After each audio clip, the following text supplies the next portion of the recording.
जी अस्सलाम वालेकुम नाज़रीन, जलसा तो इस वक्त ख़त्म हो चुका है, लेकिन जलसे के बाद इस वक्त मेरे पास KPK के MPA खड़े हुए हैं।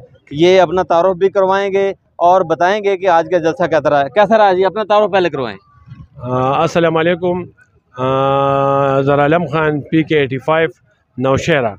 आज का जलसा बड़ा ज़बरदस्त जलसा था, लाखों की तादाद में लोग थे और नौशहरा से, डिस्ट्रिक्ट नौशहरा से हज़ारों की तादाद में लोग निकल आए थे। उसका जज्बा ऐसा था कि उसने कहा कि हम तो इधर बैठेंगे उठेंगे नहीं तब तक जब तक हमारा कप्तान रिहा नहीं होगा। लेकिन अली अमीन खान की क़यादत में उसने ऐलान किया है कि हम डेट देंगे, आपको तारीख देंगे और उस तारीख पे हम निकलेंगे, या मरेंगे या इमरान खान को रिहा करेंगे इंशाल्लाह। अच्छा, ये आज जो लोग अपना इंतज़ाम करके आए थे, यहाँ बैठने के लिए कहा गया था, जिरगा 3 दिन के लिए कहा गया था, तो उसके बारे में कुछ भी नहीं कहा गया, क्या कहा गया?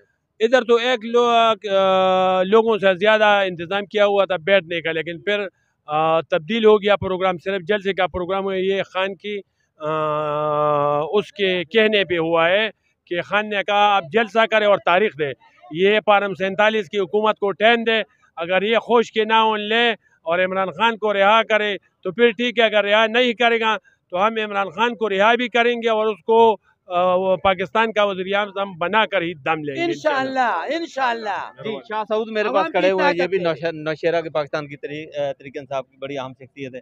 क्या कहेंगे जी, आज जलसा तो खासा हो गया, अच्छा आज बहुत ज़बरदस्त जलसा था, तारीख़ में ये सबसे बड़ा जलसा था।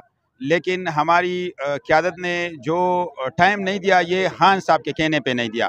इंशाअल्लाह हम कोशिश करेंगे और खान साहब को ये आवाज़ पहुँचाएँगे कि हम हर हद के लिए तैयार है। खान साहब और ये वर्कर खान साहब के साथ खड़े हैं, इंशाअल्लाह खड़े रहेंगे और जब तक खान रिहा नहीं होगा उस वक्त तक हम खड़े रहेंगे। अच्छा, क्या यहाँ पर जितने भी लोग आए थे अपना इंतज़ाम करके आए थे, रहने के लिए आए थे, यहाँ से मार्च करने के लिए आए थे, तो आज की बात से मुतमिन हो गए? इस पे तो हमारा दुख होता है वर्करों का, लेकिन जो हमारे बुजुर्ग के बड़े हैं ये हमारे वर्करों की भलाई के लिए करते हैं। उसको मैसेज और उसको जो फैसला वो करता है वो हमारे भलाई के लिए करता है। इंशाल्लाह इसमें हमारे लिए अच्छा होगा। हम टाइम देंगे, खान साहब जो काल जो दिन हमें बताएंगे इंशाल्लाह हर दम हर वक्त हम तैयार रहेंगे। अच्छा, इसमें एक थोड़ा सा कड़वा सवाल है हमारे लिए, लेकिन हम अपने यहाँ पे तनकीद नहीं करेंगे तो कौन करेगा। ये है कि जो पहले प्रीवियस गुजर चुका है, जिस तरह डी चौक के हुआ, आप भी वहाँ मौजूद थे, मैं भी यहाँ मौजूद था, हमारे साथ कैसा हुआ, तो ये क्या कोई ऐसा अमल दोबारा ना हो जाएगी?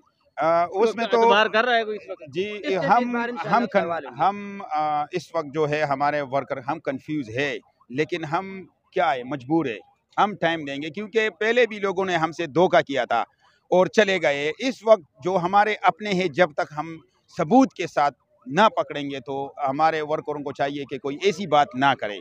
इंशाअल्लाह खान की भलाई के लिए और हमारे वर्करों की भलाई के लिए ये फैसला हो गया। इधर से हम जब चले जाएंगे इंशाअल्लाह नेक्स्ट वीक या जो भी हम कॉल देंगे उसी कॉल पे हम आएंगे इंशाअल्लाह। बहुत बहुत शुक्रिया। डी चौक में हमारा साथ कोई भी नहीं था, कोई लीडर भी नहीं था हमारा साथ। हम इधर खड़ा था शील्ड में और गोली खाने के लिए हम खड़ा था, कोई लीडर हमारा साथ नहीं था, कोई MPA में हमारा साथ नहीं था।